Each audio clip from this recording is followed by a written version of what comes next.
Alright, it's time to rank another soundtrack, and this time I'm going to be doing Super Mario World on the Super Nintendo. As usual, I'm just doing the stage themes, so no invincibility, bonus levels, ending, title theme, any of that stuff, just the stage themes. Although I did decide to, kind of like Super Mario Bros. 3 ranking the soundtrack, I included a bonus ranking of the map screen themes that play throughout the game. So there will be 5 map themes and 6 stages for the 2 separate rankings. As far as the titles that I'm using here for each of the songs, I can't guarantee 100% that these are accurate, but I've seen them listed as such in multiple outlets, so this is what I'm going with. Take it with a grain of salt. I'll preface this like I normally do by saying that this list is just strictly my opinion, completely subjective. Feel free to agree, disagree, and let your opinion be known in the comments. I encourage discussion and debate. So without any further ado, let's get on with the list, starting with the map screen ranking. Number 6, the plains. This one plays over the majority of all the areas on the map.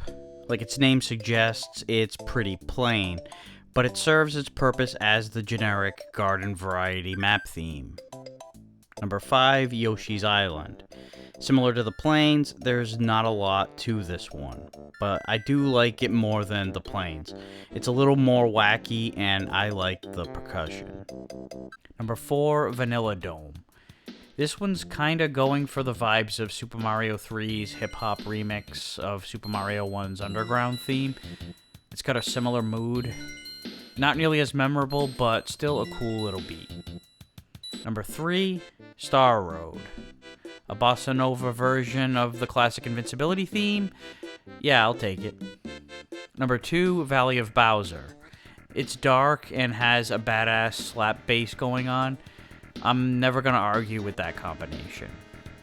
And number 1, Forest of Illusion. It has that woodsy medieval tone, but what I really like is how after the first rotation of the loop ends and it starts all over, this time you get a pad synth accompaniment that wasn't there before. It's a really cool additional layer. Okay, so now onto the stages, starting with number 6, Underground. It's basically a remix of the Overworld, which we'll hear later. This version is stripped down quite a bit. There's just the slowed down, warbly pitch bending going on with the lead, and the percussive hits, which actually play throughout the song with no other accompaniment for a good chunk of the time. The pitch bendy leads slip in there and ring out, letting the percussion pretty much handle the load. Even though the percussion is busy, there's still a lot of empty space otherwise, which does fit the underground atmosphere. The song is more about mood than anything else, but I can't rank it any higher than this, especially since it's a weaker version of another song on the soundtrack. Number 5, Haunted House.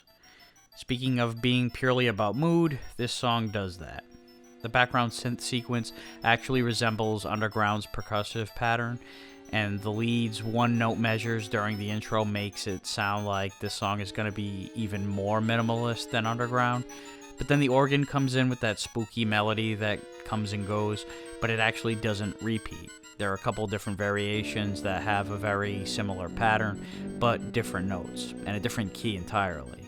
It's not incredibly deep or anything, but it's pretty cool how it actually does more than it seems. Number 4, Swimming. Like the previous underwater levels in the Super Mario series, we get a waltz. Just like the Underground, this is another version of the Overworld. Unlike the underwater stages of previous games, this one is a little bit on the bleak side though.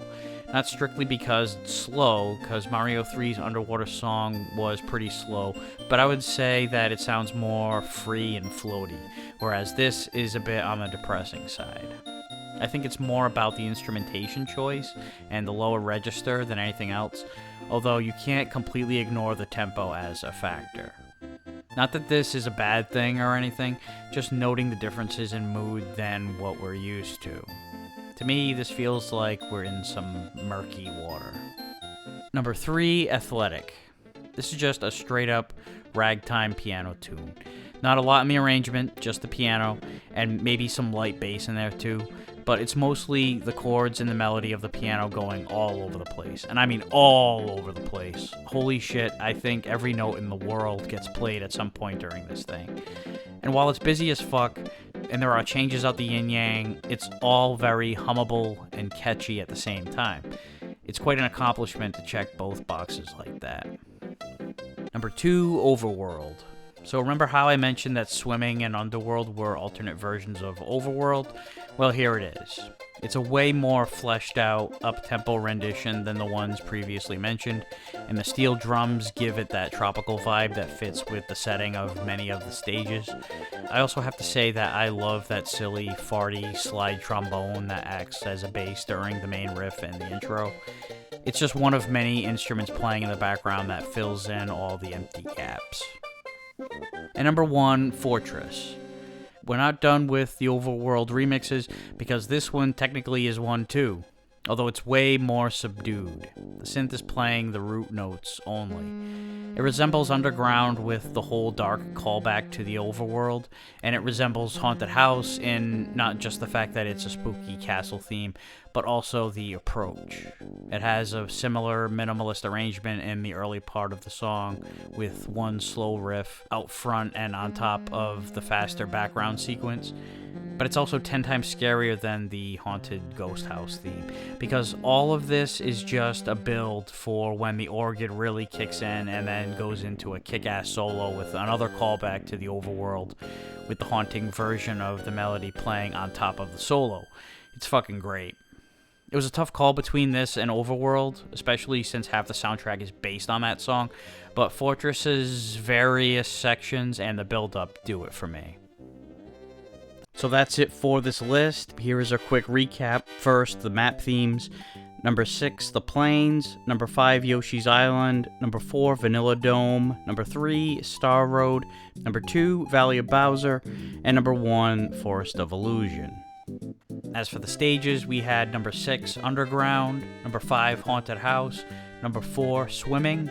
Number 3, Athletic. Number 2, Overworld. And number 1, Fortress. So what did you think? What do you agree with, disagree with? Feel free to leave your thoughts and comments in the comments. Thank you for watching, and I'll see you next time.